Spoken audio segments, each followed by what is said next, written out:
आप सुन रहे हैं आज तक रेडियो।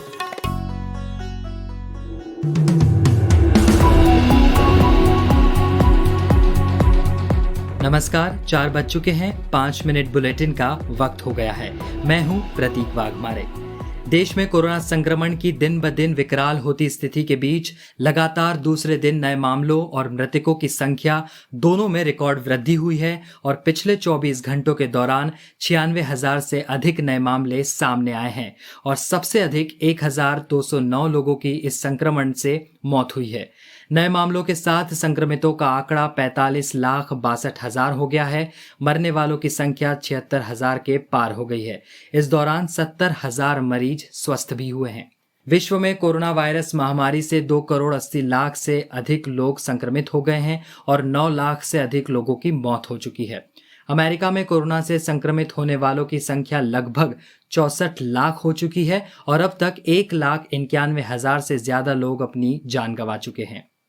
भारत और चीन सीमा पर जल्द से जल्द तनाव घटाने और विश्वास बहाली के उपायों पर तेजी से काम करने पर सहमत हो गए हैं। विदेश मंत्री एस जयशंकर और चीन के विदेश मंत्री वांग यी ने रूस के मॉस्को में शंघाई सहयोग संगठन की बैठक से इतर मुलाकात के दौरान दोनों देशों के बीच संवाद कायम रखने और सीमा पर जल्द से जल्द तनाव घटाने पर सहमति जताई गई है। भारत और जापान ने ऐसा समझौता किया है जिसकी वजह से चीन को झटका लग सकता है। भारत और जापान की यह डील सैन्य बलों की आपूर्ति और सेवाओं के आदान प्रदान को लेकर है, यानी युद्ध की स्थिति में भारत और जापान एक दूसरे को सैन्य सहायता मुहैया कराएंगे। इससे पहले भी भारत ने अमेरिका, फ्रांस, दक्षिण कोरिया, सिंगापुर और ऑस्ट्रेलिया से ऐसी डील की है।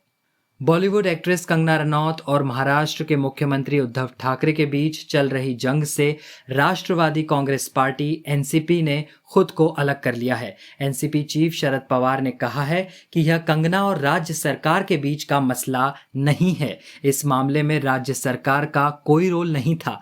पवार ने कहा कि कंगना रनौत के दफ्तर को तोड़ने का काम बीएमसी ने किया है।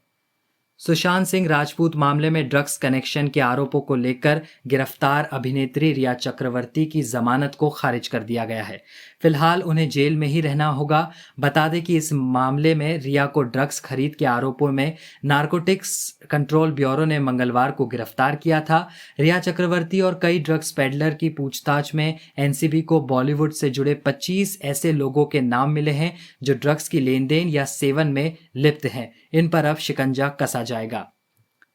फ्रांस की रक्षा मंत्री फ्लोरेंस पार्ले ने कहा है कि उनका देश संयुक्त राष्ट्र सुरक्षा परिषद में स्थायी सदस्यता की भारत की दावेदारी का समर्थन करता है।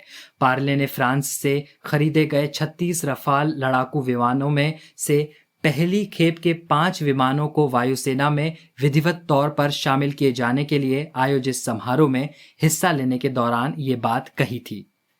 5 महीने से कोविड-19 महामारी की मार झेल रहे वाहन उद्योग के लिए अगस्त का महीना राहत भरा रहा। यात्री वाहनों की थोक बिक्री में 14% और दुपहिया वाहनों की बिक्री में 3% की वृद्धि दर्ज की गई है। ग्लोबल इकोनॉमिक फ्रीडम इंडेक्स 2020 में भारत 26 स्थान नीचे खिसककर 105वें स्थान पर पहुंच गया है। इसका आशय यह है कि भारत में आर्थिक कारोबारी गतिविधियों के मामले में आज़ादी, खुलापन कम हो गया था। साल 2019 की रिपोर्ट में भारत 79 स्थान पर था। यह रिपोर्ट कनाडा की फ्रेजर इंस्टीट्यूट द्वारा भारत के think tank centre for civil society के साथ मिलकर जारी की जाती है। साल 2001 यानी 19 साल पहले आज ही के दिन अमेरिका में खतरनाक आतंकी हमला हुआ था। 11 सितंबर 2001 को दुनिया का सबसे बड़ा आतंकी यह हमला माना जाता है, जिसमें 2,996 लोगों की मौत हो चुकी थी। उस वक्त के तत्कालीन अमेरिकी राष्ट्रपति जॉर्ज बुश ने इस घटना को अमेरिकी इतिहास का सबसे काला दिन करार दिया था। यूएस ओपन की महिला सिंगल के सेमीफाइनल मुकाबले में दुनिया की दिग्गज खिलाड़ी सेरेना विलियम्स को बेलारूस की विक्टोरिया अजारेंका के हाथों हार का सामना करना पड़ा है। अजारेंका 2 बार यूएस ओपन की उपविजेता रही हैं। अब फाइनल में पहुंचने के बाद अजारेंका की नजरें पहली बार यूएस ओपन ग्रैंड स्लैम नाम करने पर होगी। इसी के साथ ये बुलेटिन यहीं समाप्त होता है। नमस्कार।